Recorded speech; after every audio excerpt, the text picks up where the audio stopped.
Impressive to see these teams move those operations from the East Coast to the West Coast, not only just for SpaceX, but for the Commercial Crew Program, the International Space Station, and teams preparing for yesterday's launch attempt, today's launch attempt, and if necessary, as we continue to monitor the weather, we'll keep an eye out for any future opportunities that come in. So right now, we're inside half an hour to go until the T-minus liftoff point. So let's go back to today's mission, NASA SpaceX's Crew-11, and hear a bit more from the astronauts flying today.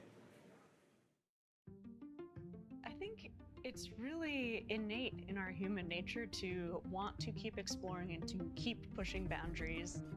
Everything that we do in space is ultimately for Earth and for the human species. We are having a lot of good experiments on orbit, making new medicines. That is actually good for everybody. By understanding how to live and work in space like we have with the International Space Station, we can now become a multiplanetary species by having bases on the Moon and bases on Mars. И выполнение полета в космос, на мой взгляд, важно, потому что в конечном счете необходимо человечеству будет двигаться в дальний космос для того, чтобы открывать новые миры, исследовать новые и новые горизонты. For me, it's a really compelling goal to go farther and farther afield in space and pushing our boundaries as a human species that way, learning more about our own home planet as we try to go farther. We've been going and living aboard the International Space Station for 25 years. We're ready to make the next steps. We're ready to go to the Moon. We're ready to go to Mars. We're ready to explore the solar system. We understand the effects of what life in space does to the human body, and we need to continue those studies. We need to continue getting ready and get ready and go to the Moon and Mars, and that's why it's important to go to space.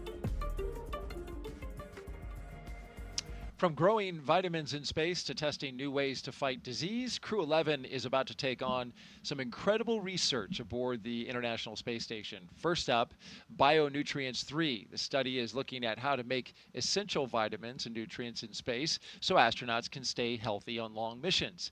They'll be testing samples like yogurt, kefir, and a yeast-based drink to see how well they work in microgravity.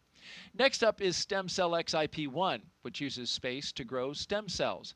These cells can turn into any type of cell in the body and could one day help treat diseases like cancer. Growing them in microgravity may produce more cells and better ones than we can make on Earth. And then there's Genes in Space 12. It's testing phage therapy, which uses viruses that target and kill bacteria. It could be a powerful alternative to antibiotics, especially in space, where infections can become harder to treat. A lot of research as well happens on the human body, and you had some research that you did when you were there. Yeah, every astronaut that goes to the space station can volunteer to be a subject for a plethora of human experiments, and we're learning so much about what affects us, from our immune system all the way down to our bones and our muscles and even the makeup of our DNA. It's fascinating the amount we can learn. And if you want to know why Nick is able to have such a young look, it's because in space you get older slower. I heard like 0.005 seconds slower. Yes, that and radiation's good for complexion. Thank you, Nick, for all your insight. Now let's toss it out to Tony at OSB2. Hey, thanks, Daryl. Joining us here, we have Dr. Stephen Platts, Dr. Lori Glaze again. Thank you guys both so much for joining us once again on this beautiful day. You know, Steve, Lori, let's discuss the human research that's going to be flying aboard this mission. Can you tell us what the crew will be conducting? Sure. The Human Research Program is sponsoring 10 research experiments for this particular launch. We're really excited about it. We have cardiovascular studies. We have studies looking at the brain and the eyeball, muscle, skeleton, pretty much everything you can think of. And what we're most excited about is we're really able to focus on some of the biggest risks we have to the human for spaceflight, and we're focusing on how we can better understand everything we need to get to the Moon and Mars.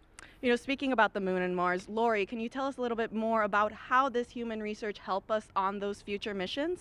You bet. You know, when we start thinking about our future at the Moon and Mars, sometimes it seems like science fiction. You know, the idea of having a permanent base on the Moon that we can visit, or sending humans to Mars, but we are getting so close. In fact, we're less than a year from the next flight in the Artemis program, which is Artemis 2. We're going to be sending 4 crew for 10 days around the moon.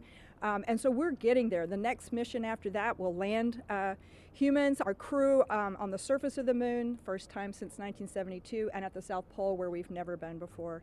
And when we think about those missions that we're going to want to spend time on the surface of the moon or transiting to Mars, we're going to need our crew to be healthy for weeks or months in that transition period, and then be able to perform and execute the science and the exploration when they land in those partial gravity environments.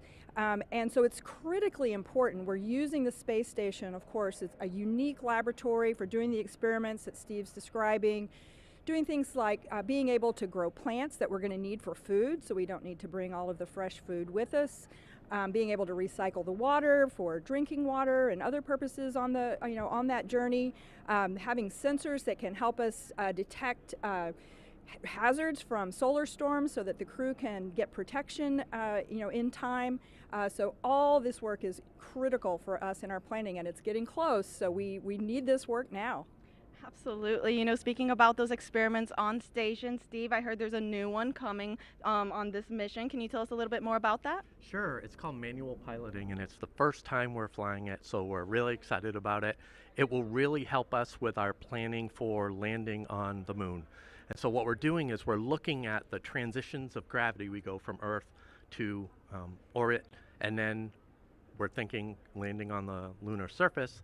Those transitions affect the human body, and so they can make you disoriented, they can disturb your balance and things like that. We have special equipment that we can use to simulate landing a vehicle, and so we're going to test the crew before, in flight, and then after they land in order to see how the body's affected, so that we can figure out the best way to keep them safe. Well, Steve, Lori, thank you both so much for joining us. Now we'll go ahead and get you guys back to the shade, away from the heat, and we'll send it back to our host desk, Nick and Daryl. Well, we appreciate you all out there. It is cooking outside, so thank you very much for hanging in there. Crew-11's time in orbit will teach us how to keep humans healthy in the space for long haul. Meanwhile, on the moon-facing side of NASA's work, Artemis 2 astronauts, including Commander Reed Wiseman, are training for a very different challenge, a 10-day mission around the moon. And before they launch, NASA and the Department of Defense are making sure they know how to get home, even in an emergency. Here's Reed with a behind-the-scenes look.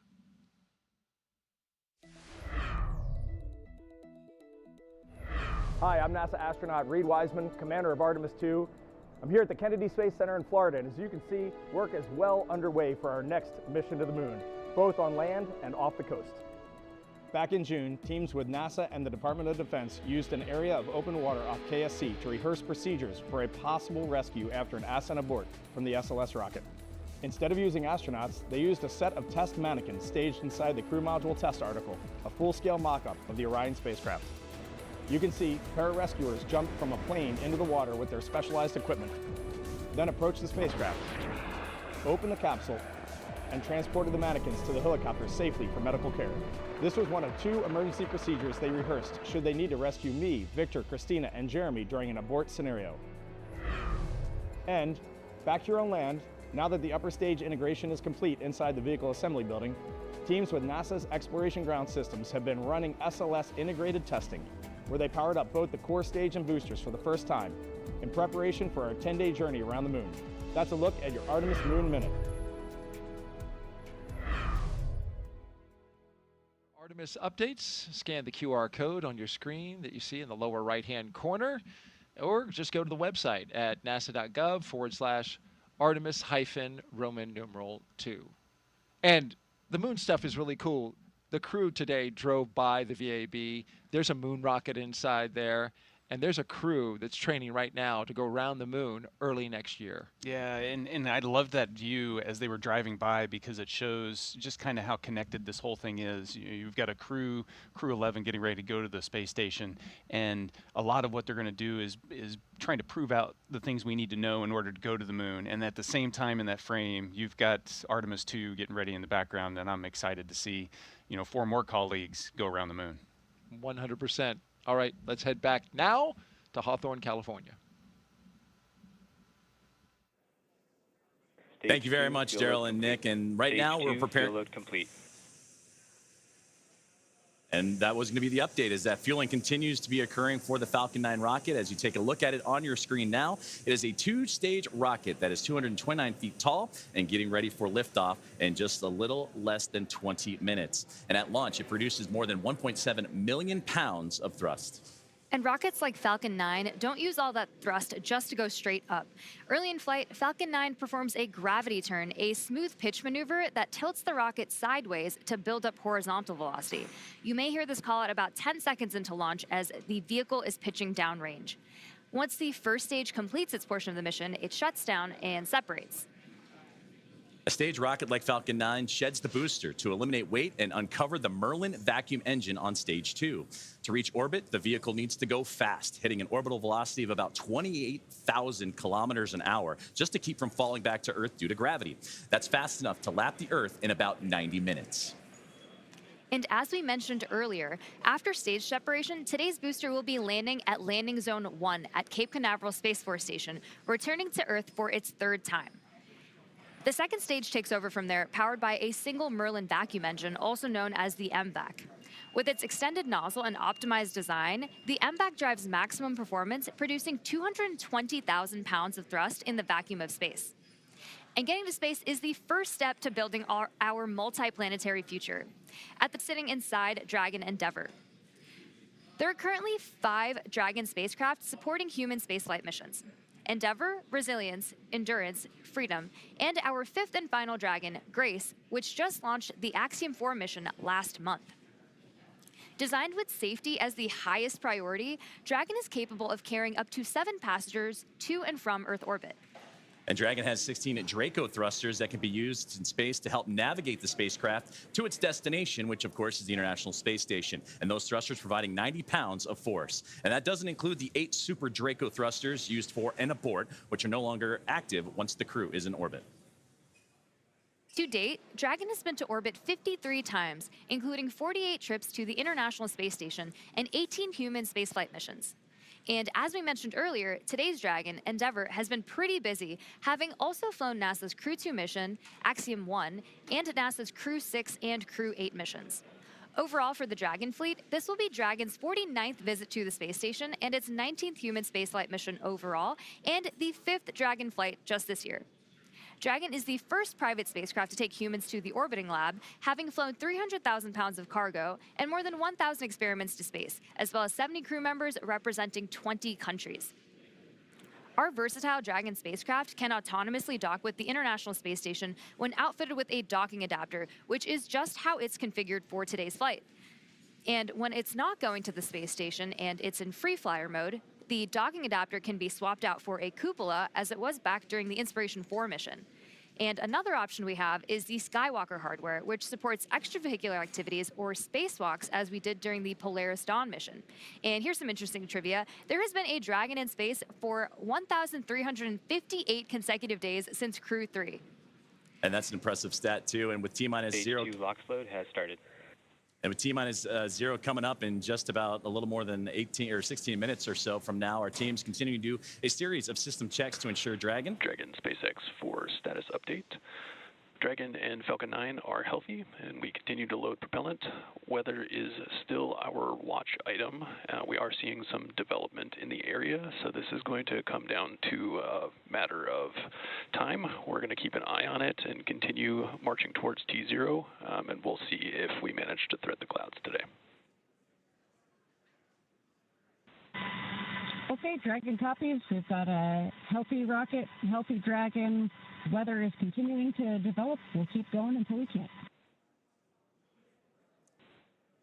And great communications there between the team on the ground and with Crew-11 on board. And that's exactly what we're keeping an eye on, is not only the tanking of the rocket and that procedures, but also today's weather. And you heard that update right there. So to continue with the updates and kind of bring us up to speed on what's been going on, let's toss it to our teammate and Ronnie. Thanks so much, Joseph. I can give you a little bit more color than we just heard, but obviously the important things we've heard are that we are still on track for an on-time liftoff today, but we're monitoring lots of different factors as we get closer to liftoff. If everything goes as expected, this is also going to be our last landing at LZ-1 today. So lots of different launch pads, landing sites, staging areas, lots of things in play. But the best news is that both Dragon and Falcon 9 continue to be healthy. You heard us wrap up Stage 2 RP1 loading just after T-minus 20 minutes, and Stage 2 liquid oxygen will begin here at about, or has begun already, excuse me. We've also heard that call out that the launch escape system is armed. Of course, the launch escape system, which we discussed in more detail yesterday, is designed to propel Dragon away from Falcon 9 in the unlikely event of an emergency during launch.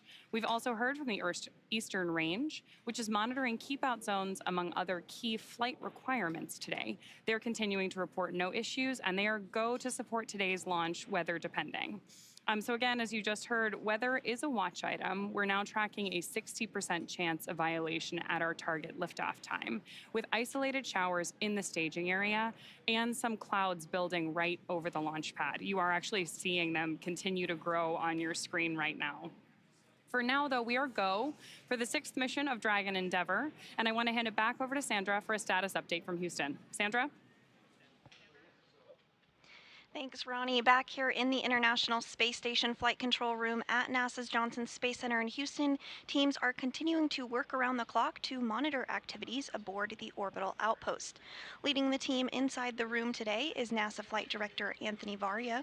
The team in Mission Control Houston, the team in Hawthorne, and the astronauts aboard the space station will track the autonomous docking of Dragon Endeavour when they enter joint operations. This will happen when the spacecraft enters the approach ellipsoid, which is the invisible boundary, stretching 4 by 2 by 2 kilometers that helps us monitor all arriving and departing spacecraft. It's essentially the neighborhood of the International Space Station. Once docked, crew members in both Dragon and aboard the International Space Station will perform a series of leak checks, then work to open the spacecraft's hatch for Crew-11 to float into the space station and begin their stay.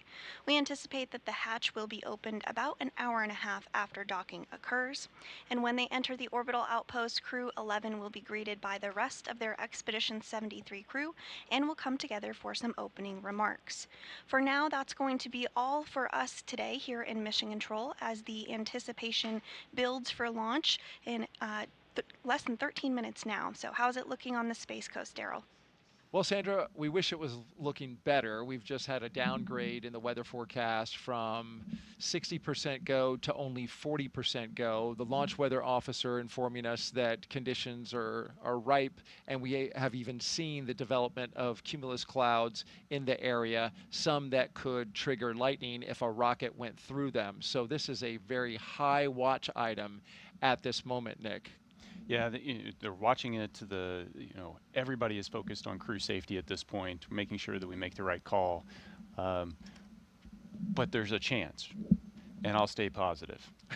You've been positive. I appreciate that about you. You've done that throughout the broadcast. Here's a look from our helicopter flying over the spaceport right now. And this is the formation of the clouds that is a concern because it is so humid out right now.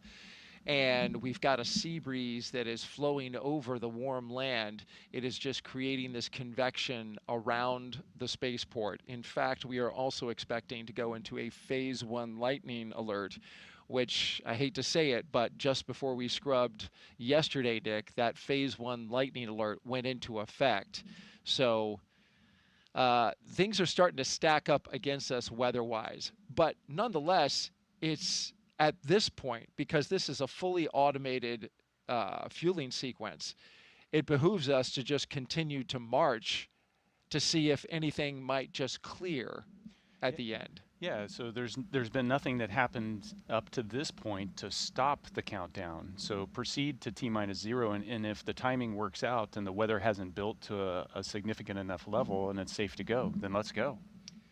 Absolutely, and it is an instantaneous window. So we are launching at 11:43 and 42 seconds. So it is literally the weather at that second that matters. And that's where we hope to see some type of positivity in that moment. But it's certainly something that all eyes are on around the Space Coast to see if this rocket is going to go today. In just about 20 seconds, we are going to hear from Zena Cardman, and she's going to say some words, Nick. She has some moving things to say.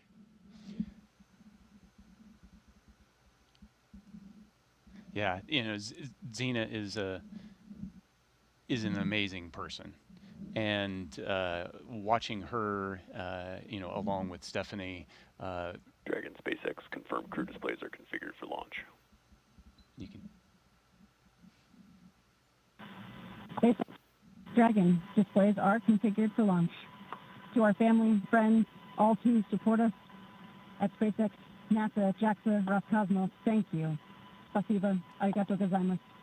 For this freedom to explore, resilience to endure, may grace fly alongside this endeavor. Crew-11, from all of us on the ground, we've enjoyed working with you in preparation for your mission. We look forward to continuing to do so in flight. Good luck. Enjoy the ride.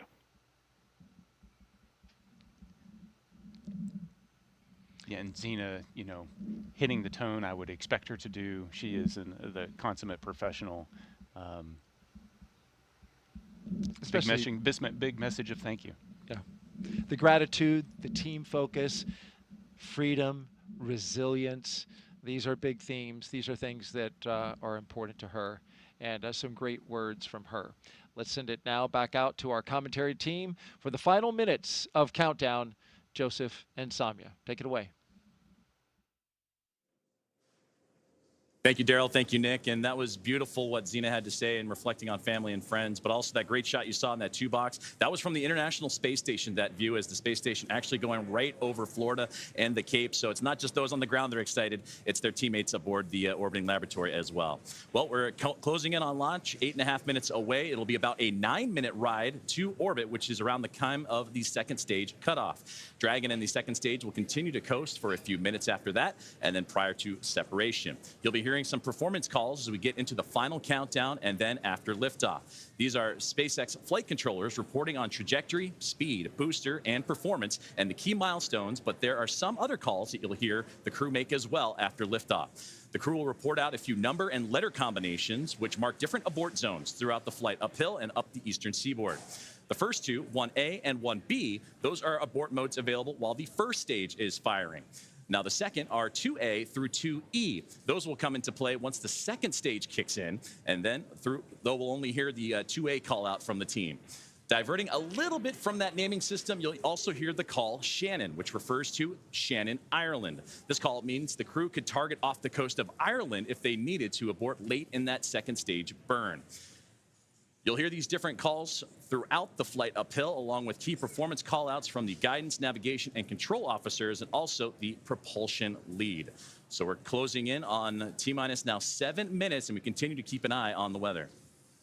One of the next callouts we're listening for is that stage 1 engine chill has started. That's coming up in just a few seconds. And that is a key process that prepares the engines for flight. Engine chill has started. Right on time. Right now, propellant in the tanks is isolated from the engines, but we'll open the engine pre-valves and start trickling some liquid oxygen through the Merlin engine pumps, chilling the engines for the start sequence. We do this because the super chilled and densified liquid oxygen is really, really cold, and we use this process to bring the engine hardware down to a cooler temperature before flowing all of the LOX and propellant into it during flight. At liftoff, Falcon 9 is consuming 700 gallons of fuel per second, so engine chill helps us to prevent thermal shock and ensures nominal engine performance. Shortly after, we should also hear the call out for stage 1 RP1. Fuel load complete. Right on time. So now that engine chill is underway, we're looking ahead to the call out that RP1 load is complete, which just occurred a moment ago, and again, prevents that thermal shock. You got to stretch before you can start running. And RP1 is densified kerosene or rocket fuel that will propel the crew into orbit. And all of that RP1 is now about to be fully loaded into the rocket, since we're previously heard that the second stage is completed, or about to be completed here in just a couple moments. And then while we're still loading liquid oxygen on that first stage and second stages. This is the oxidizer that is needed to combine with the densified kerosene that just finished up loading. The RP1 liquid propellant needs an oxidizer to combine with everything in order to ignite. Coming up at the 5-minute mark, we'll hear the call for Dragon to configure for terminal count and then transition over to internal over into internal power. And that should be happening in about a little less than 30 seconds from now as we continue to close in on that T-0 mark.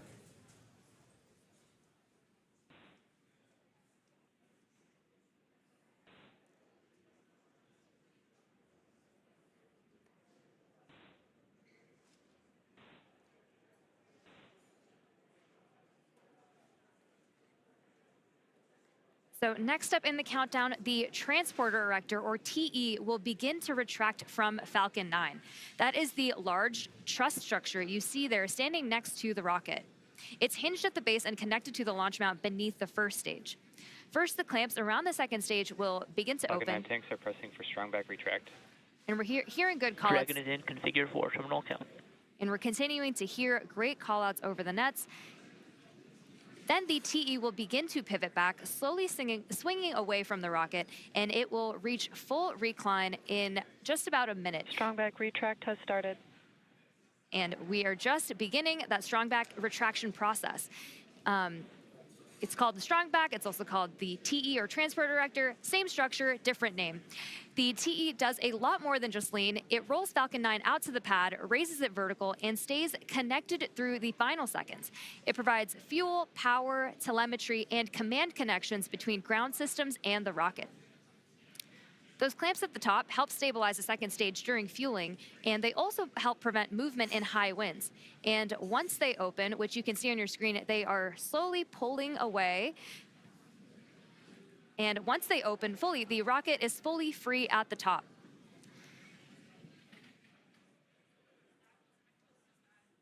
Propellant continues to be loaded late here in the countdown as we're approaching 3 minutes and 30 seconds. We're continuing to keep an eye on the weather, and that's going to be the biggest thing as everything continues to march towards that liftoff timeline. But you can see there the strong back starting to move ever so slowly away from the rocket. The clamp arms are open, and you also see those white clouds starting to billow off the rocket itself. Those are perfectly normal as it's the coolness of the propellant on board is mixing with that warm Florida air, and that's what causes that boil off, and that you heard Nick talk about it earlier when you have that steam come off the rocket, so it looks like a lot of clouds billowing off it as well. But approaching the T-minus 3 minute mark, and that's when Stage 1 lock load complete.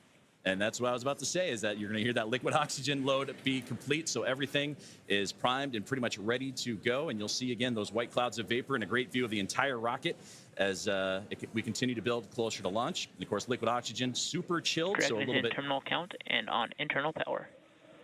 boils off in that warm Florida air. And now, load complete. We're on internal power. And we're also going to hear gas closeouts are going to start to begin as well. And then everything will get vented overboard through the umbilicals and strong back, and you may hear some of that venting noise come in soon.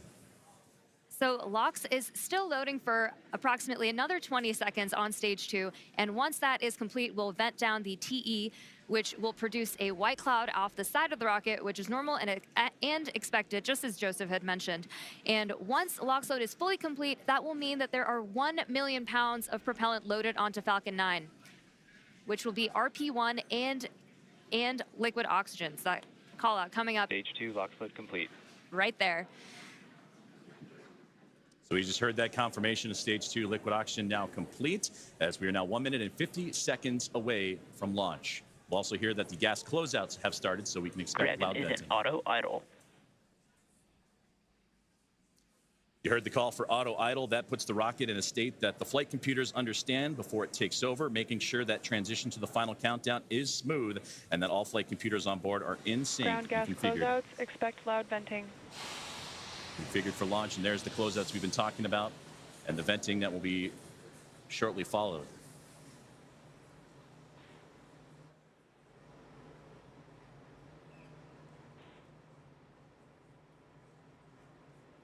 One minute and 10 seconds to liftoff of NASA SpaceX Crew-11.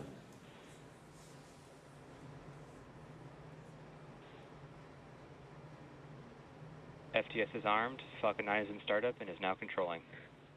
Dragon is in countdown. Flight computers switching to countdown mode now. Dragon, SpaceX, go for launch.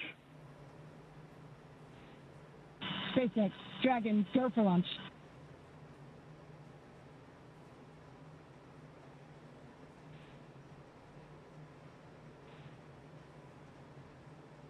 30 seconds.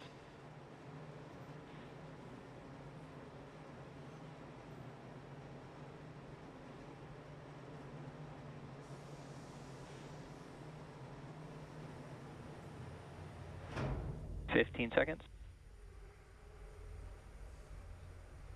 T-minus 10, 9, 8, 7, 6, 5, 4, 3, 2, 1.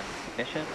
Engine's full power and liftoff. Go Falcon, go NASA, go Crew-11. Together we rise as NASA's SpaceX Crew-11 heads up to the International Space Station. Vehicle is pitching down range. 1.7 million pounds Stage of 1 thrust. propulsion is nominal. Propelling Falcon 9 as the vehicle pitching down range and making its way up the East Coast, and will soon join Expedition 73 aboard the orbiting laboratory. So far, getting good callouts on that first stage performance.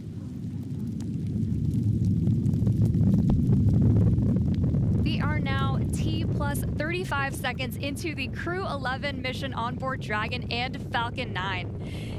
The Falcon 9 engines Stage 1 throttle down. Are throttling down to help Power and telemetry are nominal. to help pass through the period of max Q, or maximum aerodynamic pressure on the vehicle during ascent. Max Q. We just had max Q right there. Falcon 9 is supersonic.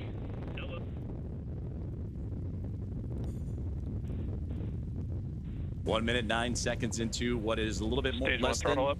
a 9-minute flight uphill as Dragon continuing. Stage 1 Bravo. Copy. 1 Bravo. And that 1 Bravo, again, that's the abort zone, that last abort zone for stage 1 if necessary. The crew already pulling over 2 Gs. And next, we're going to have a couple of events happen in rapid succession. We'll be getting ready for the second stage to warm up and have the second stage MVAC chill. And then we'll also have MECA, or main engine cutoff, where the 9 engines on the first stage will cut off ahead of the first and second stages. Will then be separating from one another. And then the single Merlin vacuum engine on the second stage will ignite and continue to carry Crew-11 to orbit, while the first stage begins its journey back to Earth, as we're now 1 minute and 56 seconds into today's flight. The 9 Merlin engines are starting to throttle down and are standing by for MECA, or main engine cutoff. MVAC chill has started. And we just heard that call out for MVAC chill. And coming up in under like 20 seconds, we have 5 events happening back to back. MECA, Stage 1 throttle down. stage separation, stage 1 flip, SES1, and the start of boost back burn. It's going to be pretty quick, so keep a close eye on the action and the mission event Main engine cutoff. tracker at the bottom of your screen. Main engine cutoff. Stage 2 Alpha. Stage separation Copy. 2 confirmed. Alpha. MVAC ignition. And there you see stage 1 pulling away, ignition of the lone Merlin vacuum engine for stage 2. And again, those happening in quick succession as we continue to get great views of that Florida coastline and the eastern seaboard there, as Crew-11 continuing its path to orbit, now approaching 3 minutes into today's flight. Still a little ways to go, about 6 minutes left, as they continue to climb their way up and eventually track down the International Space Station. And there, great see, you see the Merlin vacuum engine, the second stage on the right-hand side, and great views of the first stage that's making its return to Earth on the left.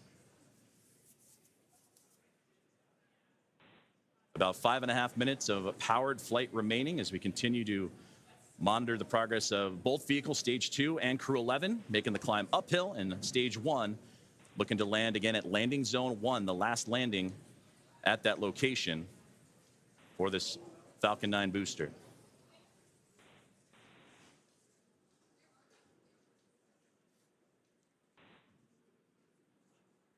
Dragon, SpaceX, nominal trajectory. Dragon copy. We're continuing to hear great callouts over the nets that both Dragon and Falcon are right on track to orbit. So the first stage booster is now on its way to landing zone 1, and we just saw those grid fins open up on the left-hand side of your screen. The first stage has a couple of events ahead of its landing. Stage 1 will start its entry burn, which will be the second of 3 burns to return the booster a few miles from its launch site at landing zone 1. During this entry burn, Falcon 9 will use its engines to pump the brakes to slow the vehicle down before it reaches the denser parts of the Earth's atmosphere.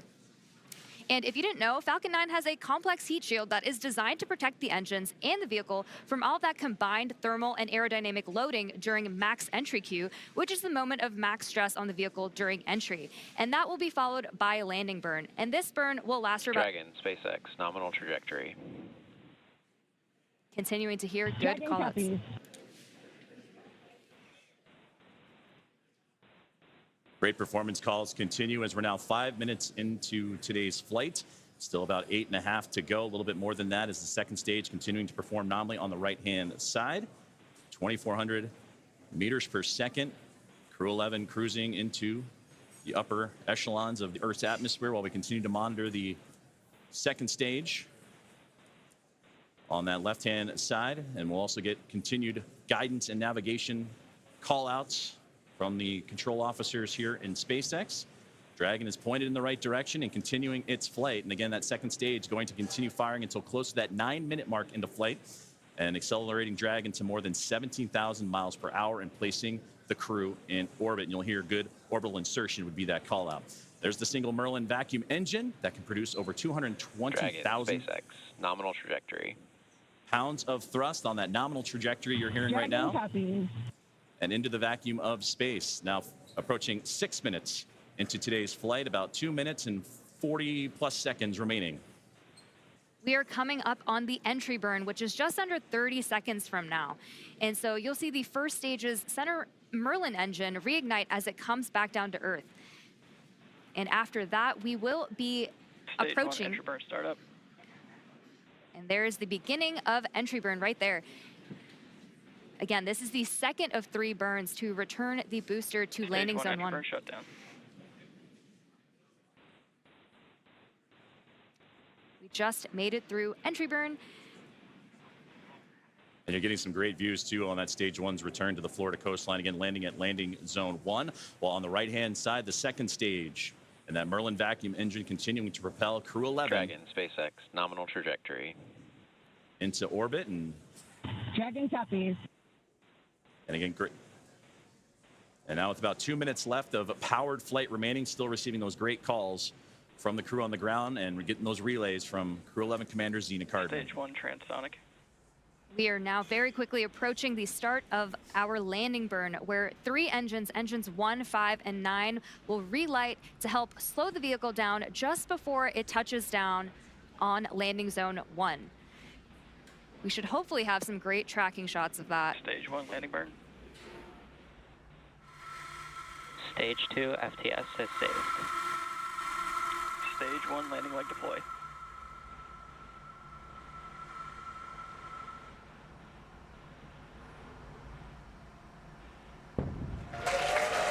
Fantastic return there of the stage 1 booster. West Coast, completing our final planned landing at LV1.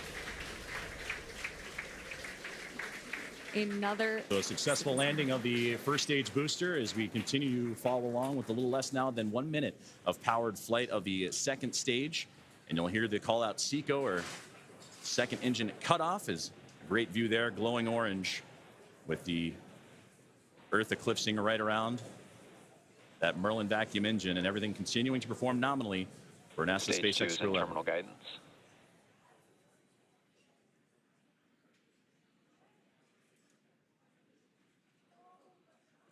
About 20 more seconds remaining of powered flight, and we'll get those call outs here shortly as everything continuing. Shannon. Copy, Shannon.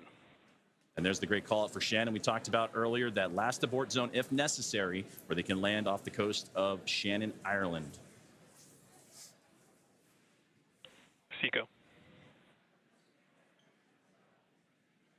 There we just heard that good call out for SECO, or second engine cutoff.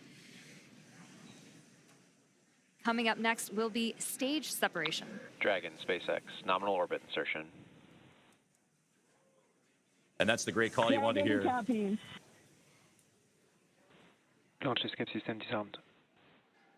A good look inside the trunk there as you're looking for that separation, but you wanted to hear that nominal orbital insertion as Crew-11 now has reached microgravity. So now we'll continue to coast for a little bit after SECO to allow rates and motion from the burn to settle out. Right now we have a great view on our screen of the Dragon heat shield, actually, which is made up of similar materials. And there we have that Dragon and stage 2 separation as we see Dragon coast into its orbit. And a wonderful view there is Dragon Endeavour with Crew-11 on board. Safe. Dragon separation confirmed. And safe and Dragon, Chief Engineer on Dragon to ground. Zena, Mike, Kimya, Oleg, welcome to orbit. On behalf of the entire Falcon team, we thank you for flying with Falcon today and wish you a great mission. Dragon will take you from here. Over to Launch Director for a few words. On behalf of the launch team, it's been an absolute honor working with you towards launch today. We wish you well on the rest of your mission, and we will be awaiting your safe return. Godspeed Endeavour, Godspeed Crew-11, and thanks for flying SpaceX.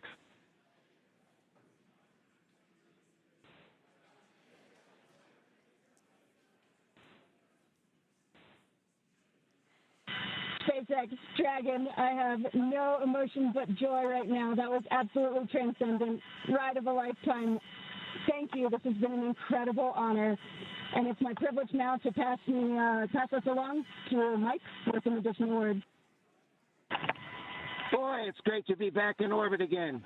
Thank you to SpaceX and NASA to get us here. What a ride.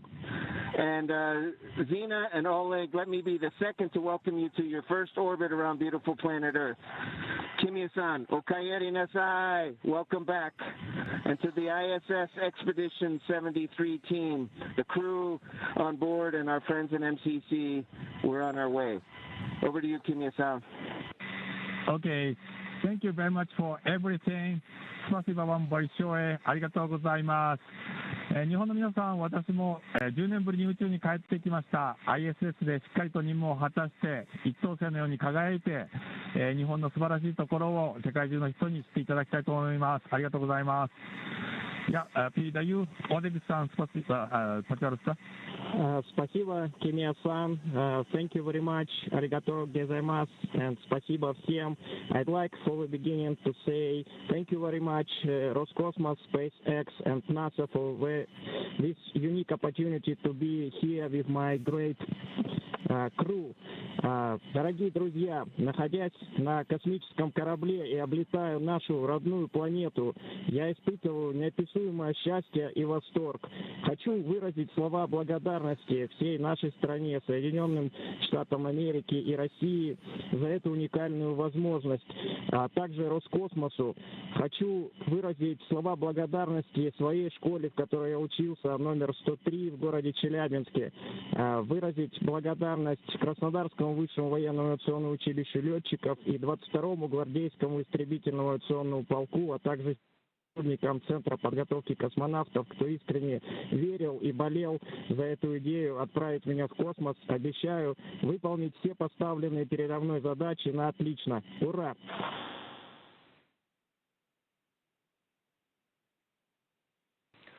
Crew-11, we copy all of your words. We are very excited for you to have reached orbit, and we will now proceed with getting you to the International Space Station. You have approximately 3 minutes left in this ground station pass if you'd like to introduce your zero-G indicator.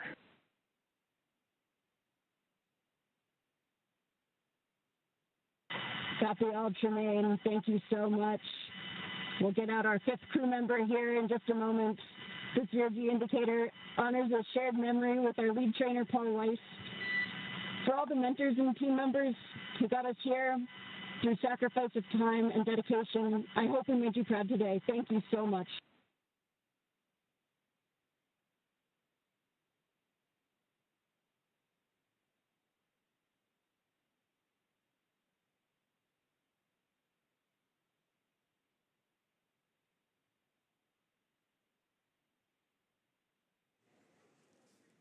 Some great words there from all 4 members of Crew-11 and the astronauts and cosmonauts, all that cadre. They're well on their way to the final destination, which they have about a 16-hour ride to do so, in the phasing to ultimately the International Space Station, where they will turn that group into a full group of 11. So only fitting for Crew-11. To summarize where we are with vehicle activation, we've had nominal dehumidifier activation and service section Draco checkouts. We're currently opening the nose cone. We have just gotten confirmation that Nosecone top is all, and we'll be ready for visors open with ECOS activation complete. We just had great comms that Nosecone deploy is underway. The 6 hooks that hold the Nosecone in place during the launch and ascent portions have to retract, and then the Nosecone will be able to start to swing open and deploy. This uncovers a number of critical systems for the flight up to the space station, including the forward bulkhead thrusters and the docking hatch. And that call from the core here in Hawthorne indicating that we had good checkouts of the 12 Draco thrusters around the service section. 4 to go after we get the Nosecone open and the ECLIS, the environmental control and life support system, activated inside Dragon. Soon the crew will be able to get their visors open and get out of their suits and settle in for their ride to the space station. And we'll continue to get those call outs and hear about the Nosecone again. Right now, currently opening. The hooks have been opening, and then we're doing so during the great words from the crew. So we'll continue to monitor and waiting as the Nosecone is deploying at the moment. And we'll wait for that final confirmation that it is open. And Crew-11 can continue its journey on as we await those last few moments here as Nosecone deployment currently underway. And a great view of Dragon as it went up the eastern seaboard, and we had a view for a moment there as, again, passing over ground stations. And that's what provides us the great views that you've been seeing throughout today's broadcast inside the Dragon spacecraft. And there's a great look at that single Merlin vacuum engine that helped propel Crew-11 into orbit. And a great view of looking outward across the arch of the Earth. Despite all of the weather issues we were having on ground leading up to launch, we seem to be having some really clear, amazing views in space today. And now 16.5 minutes into flight, you're right. It was threading the needle, but they were able to get up and above the clouds. And even watching that ascent for stage 1 was wonderful to see them bypass those clouds that we were talking about a lot today. But again, as we await for further views inside the Dragon spacecraft and from their pursuit, Crew-11 to the International Space Station, we're now standing by for Nosecone deploy, as the team on the ground in Hawthorne, California, right there inside SpaceX Mission Control, actively monitoring all of those systems. You mentioned the ECLIS system inside, and once everything checks the appropriate boxes, then Crew-11 can doff or get out of their spacesuits, those new IVA suit for Mike Fincke and company. And then from there, it's going to be about a 16-hour ride to the International Space Station, and that's where they will link up with the orbiting laboratory and the 7 current residents on there. Crew 10 is currently on board, as well as Soyuz MS-27 with NASA astronaut Johnny Kim, and they'll bring that 7 to a team of 11, hopefully in the early morning hours coming up tomorrow. So we continue to stand by, approaching 18 minutes into today's flight. We are just waiting confirmation that the Nosecone is fully deployed, but all hooks are open. We should be hearing that confirmation hopefully within the next minute or so. And hopefully we'll also have great views of that Nosecone deploy. And that's a great view on the right-hand side of the International Space Station Flight Control Room in Houston, Texas, at NASA's Johnson Space Center, where we got updates throughout the day today from Sandra Jones as the International Space Station monitoring today's flight and the ascent of NASA SpaceX Crew-11. And they pulled goal earlier on as they're ready to receive Dragon.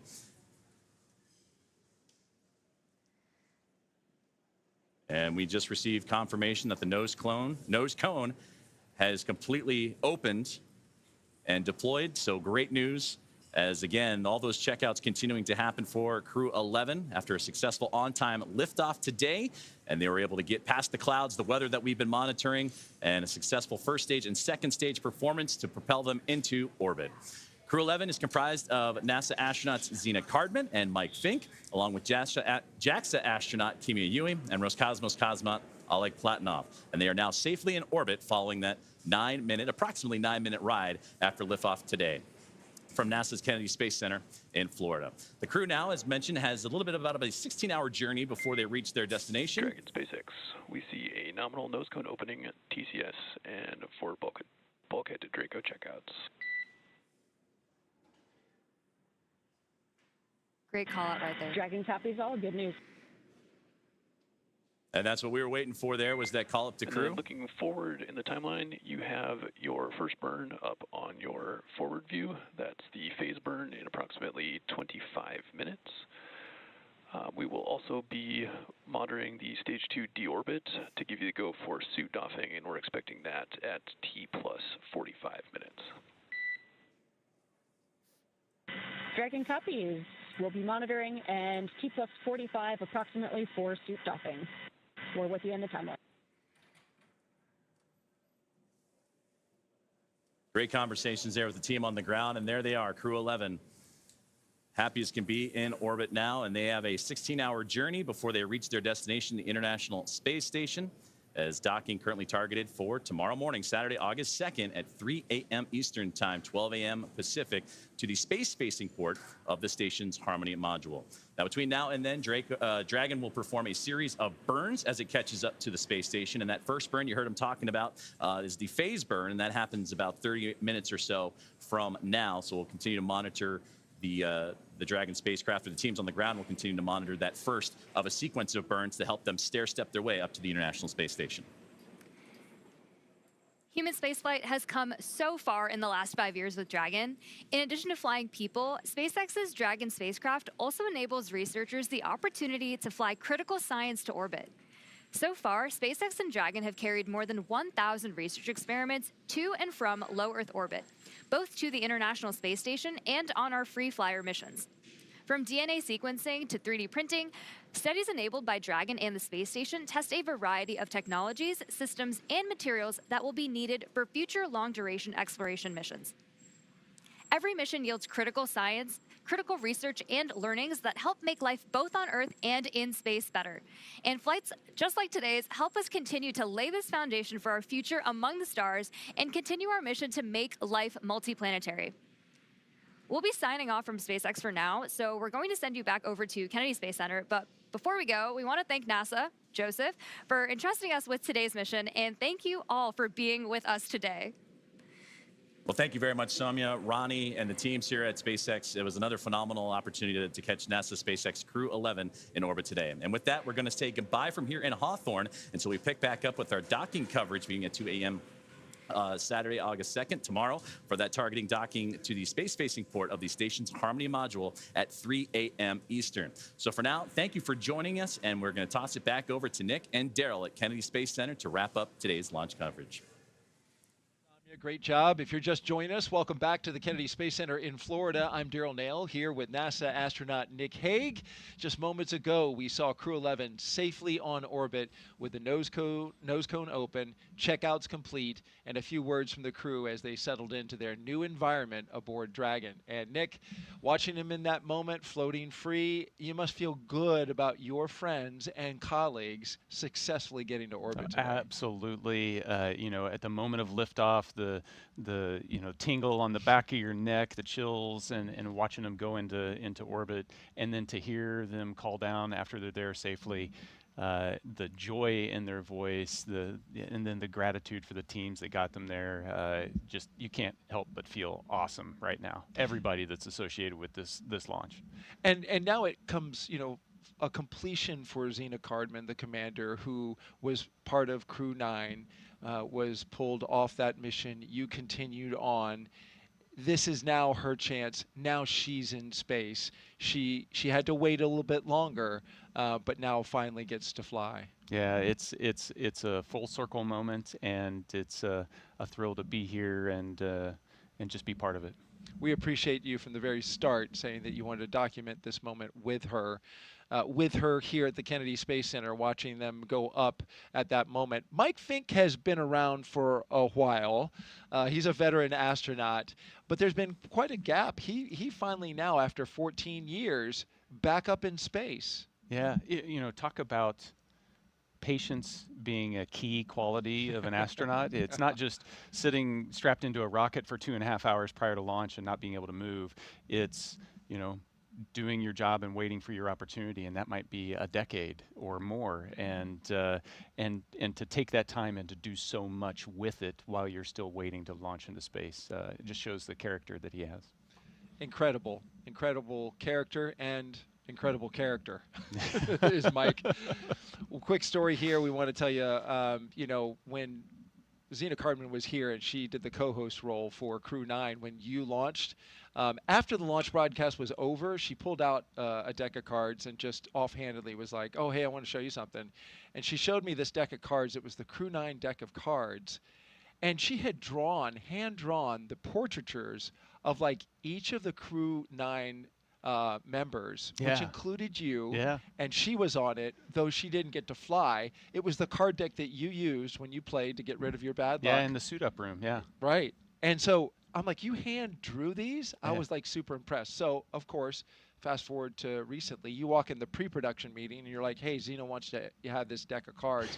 It's the Crew-11 deck of cards, and we want to show them to you now. And she redrew her crew. And we want to show those to you. Hold that up. She's an amazing artist. All the crew members each got a face card. So she's on there, Oleg's on there, Mike and Kim and Kimya.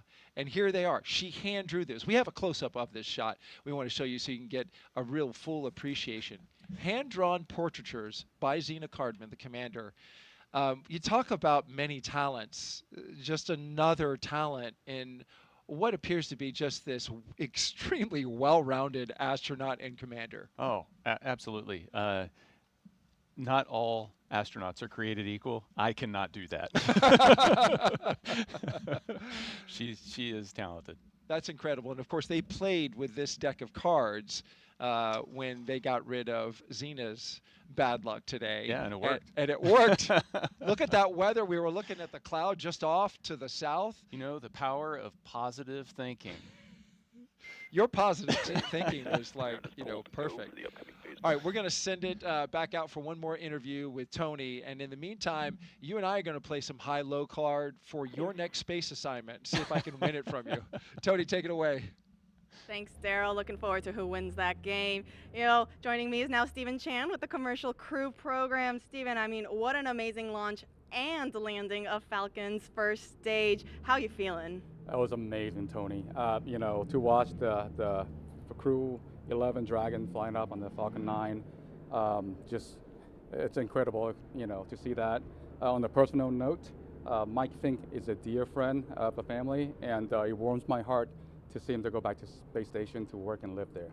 I am the external liaison for the Commercial Crew program, so it's my job to make sure that our external partners are coordinated and informed to support our missions, and those partners include Coast Guard, FAA, Air Force, Space Force, and other DoD partners. Today, the Coast Guard is out there making sure the waterway is safe, and you know, FAA is clearing the waterway. So it is, I get to see how much work it goes behind the scenes to make sure our missions are successful. And I am looking forward to have the Crew-11 get on orbit and then come back safely with Crew-10. You know, Steve, you played a critical role in changing the splashdown locations for Dragon to the Pacific Ocean. Can you talk to us a little bit about your role in that and the significance in changing those splashdown locations? Yes, the moving Dragon recovery to Pacific all had to do about the safety of the public, and the trunk debris. By going to the Pacific, we ensure that the trunk is entered over Pacific Ocean and have no risk at all to the public. So, and thanks to our external partners, we work with them to make sure that the Dragon can be recovered safely, and they can perform their important missions, like keeping the waterway safe, keeping the airspace safe, and then the DoD can perform their missions around California coast. You know, speaking about all of those external partners that you have to work with, I mean, it took a huge effort to get this underway. Can you tell us a little bit more about how that worked? Yes, so for our West Coast partners, you know, the Dragon landing in the Pacific is a new challenge for them. And they have, as I mentioned earlier, they have their other national priorities. So we are very thankful to our partners and their leadership who recognize that Dragon is also a very important national priority. So we're very thankful to our Coast Guard, Navy, other DoD partners and FAA that help us make that happen. And I'm looking forward to work with them to bring Crew-10 home safely. They have, SpaceX has successfully brought back 3 Dragon the last few months. And we are confident they can help us get there next week, in the next few weeks. Absolutely. Yeah, absolutely, Steve. I mean, you know, we just launched, but like you said, we now have the rest of the mission. We have to bring Crew-10 home. Can you tell us what are the next steps for you? Where will you be going next? We'll be working with SpaceX and our government partners to make sure we look at those reentry opportunities and coordinate and inform each other, you know, all the important activities. So it's just a lot of coordination, and we're thankful that our partner worked with us on this national priority. Absolutely. Well, we wish you the best of luck on the rest of the mission. Thank you so much for joining us. And now we'll send it back to Daryl and Nick. All right, thank you so much, Tony. And certainly you can hear the emotion in people's voices, especially Stephen here. Just so proud of seeing Mike Fincke. He has touched a lot of people here at the Kennedy Space Center in his time working with everyone here throughout the Commercial Crew program. Yeah, absolutely. He has had an impact. And you had an impact on me. I lost to you for your next space assignment. So so we need to clear the record here, because you tried to stack the deck and karma won out there because you dealt me the ace by accident. So I'm sorry. That's just the way it goes. Thank you for being so truthful and honest. You know, is this show over yet? No, you know what? We're excited for you, Nick. We can't wait to see what you do next as well. You've brought so much experience and insight and knowledge to this show, and I know that you wanted from the very beginning, after you launched, you told me that you wanted to do this for Xena, for your friends, for your colleagues, for your team. And you're a stand-up guy telling us early on, like, hey, I'll be there and I'll do it. Thank you very much for that. No, my pleasure. Can you take one more social question before we bug out? We didn't hit 8 yet, so yes. Let's do it. One more social question. Let's see if we can get it fired up here. Yes, Aaron Anzar is the winner with, what is your best memory as an astronaut? Well, you can imagine there are so many memories that are created. I've listened to you for a couple days now, and it's fascinating to hear each and every one that you remember. But what would you put as the #1 memory? You know, the image, if I try to sum up my 12 years of doing this job, the image that kind of brings it all together in my mind is just another Friday night floating around the table in the Russian service module, having dinner with our playlist. It's an eclectic playlist of music that mixes in everybody's favorites. So you've got Russian traditional folk music and hard rock and American country western, and it's just the culture that the crew has built, and me trying to talk with my cosmonaut colleagues in broken Russian, and them talking to me in broken English, and we develop our own language, and we're sharing what's going on with our families, and birthdays and anniversaries. It's just life, and we've built that in space. And there's just so many unique aspects, just how you're eating and people are floating around, that it's so normal. It becomes so normal to do that, and that's my hope, is that we can get more people to experience that normal living in space, but also that normal of bringing together people from around the globe and just getting to know each other. Yeah, understanding each other, appreciating where we come from as different countries.